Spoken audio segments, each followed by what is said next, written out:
The rain never stopped on Kevera for. It fell in thick silver curtains that shimmered under the planet's twin moons, soaking everything in a perpetual mist. For most humans that was enough reason to stay away, but I wasn't most humans. My name's Elias Rowe, former survey engineer for the Colonial Expansion Corps. After the war between the Consortium and the Varnak broke out, I left. Too many dead friends. Too many flags raised over ashes. I'd found this remote world and built a small shelter near the edge of the dense Kvari forests. Just me, a generator, and peace. At least that's what I thought. On the 37th day of the monsoon season, I was out setting up perimeter sensors when I heard it. A scream. Not human. It carried a tremor that sent chills up my spine. It wasn't the guttural roar of Kevera's predators either. It was high-pitched, terrified, and young. Instinct moved faster than reason. I sprinted through the trees, mud splattering against my boots, following the echo. The forest opened into a ravine, and that's when I saw her. A small figure tangled in thorny vines, glowing faintly blue in the rain. Her skin was pale silver, her hair almost translucent, and her eyes, large, violet, and full of pain. An alien child. I didn't know her species, but the gash across her leg told me she wouldn't last long. The vines were lined with paralytic barbs. One touch could stop a human heart. Without thinking, I tore off my jacket and wrapped my hands, slashing through the vines with my utility knife. Each cut burned like acid, but I kept going until she was free. She whimpered, curling toward me.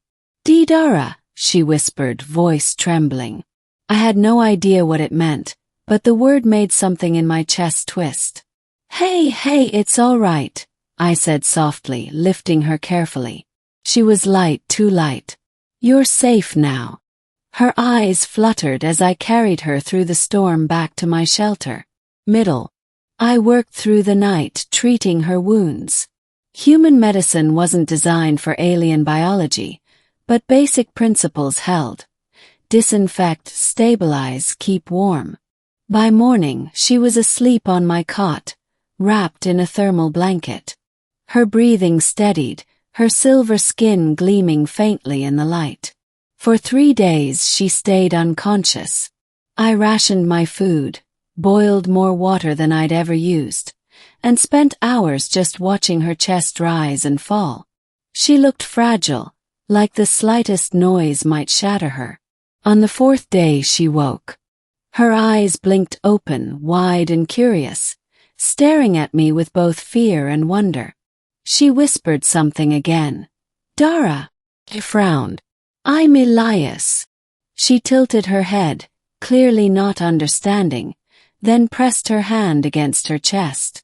"Selah," she said. "Selah," I repeated slowly. Her lips curved faintly, her species' version of a smile maybe. For the next few hours we tried to communicate. She pointed at objects, naming them in her language, and I did the same in mine. By evening she'd picked up a few words: food, water, safe. When I brought her a bowl of soup she hesitated, then said softly, "You, Savia," smiled. Guess I did. But her next words made me pause. "Tribe, come." She pointed at the door, then mimed walking many feet. I didn't think much of it then. Maybe her family was searching for her. Maybe they'd come to thank me. 3 days later my sensors went off. The ground trembled. Through the mist, figures emerged, tall, armored, and holding crystalline spears that hummed with power. Dozens of them. And in the center of the formation, a woman unlike any I'd ever seen. Her hair flowed like molten silver, her eyes sharp and cold as moonlight. The markings on her armor glowed faintly. She looked every bit a queen. Hela gasped and ran past me, straight into the woman's arms. The queen knelt, embracing her, and for a brief moment her expression softened. Then her gaze turned to me. "You are the human who touched the daughter of Velthara," she said, voice echoing like thunder. Yeah," I said awkwardly. "I just helped her. She was hurt." Her eyes narrowed. "You trespass on sacred land. The penalty is death." Before I could respond, Tilla grabbed her mother's arm and spoke rapidly in their tongue. The queen's expression flickered. Anger, disbelief, then confusion. Finally she looked at me again. "You took her poison. You saved her life." "I guess," said. "She was trapped in vines. Didn't want her to die." The queen straightened, her gaze weighing me like a scale. "Few outsiders would risk their own life for one of us." I swallowed. Didn't seem right to let a kid die. For a long moment, silence filled the air. The rain hissed around us. Then the queen did something unexpected. She knelt. "To save a child not of your kind is a deed of the highest honor," she said quietly. "You are now bound to the Velthara. What is your wish, human?" I blinked. "My wish." "Name your reward," she said. I laughed awkwardly. "I don't need a reward. Just glad she's okay." The queen's eyes softened. "You speak truth, not greed. That is rare." She stood. "But the bond remains. You are welcome among us." Her ran to me, clutching my hand. "Come home," she said, tugging lightly. The journey. Their home wasn't a village. It was a city hidden within the forest canopy. Bridges of living wood. Homes shaped like blossoms, lights pulsing softly within trees. The Velthara didn't use metal or fire. Everything was alive, connected, grown rather than built. As I walked among them, I could feel the strange hum of their world through my boots, like the whole forest was breathing. Ella's people were cautious at first, their glowing eyes following me in silence. But word of what I'd done spread quickly. Some bowed slightly as I passed. Others whispered, "The human who saved the queen's daughter." They gave me food, sweet fruit that glowed faintly in the dark, and a place to stay.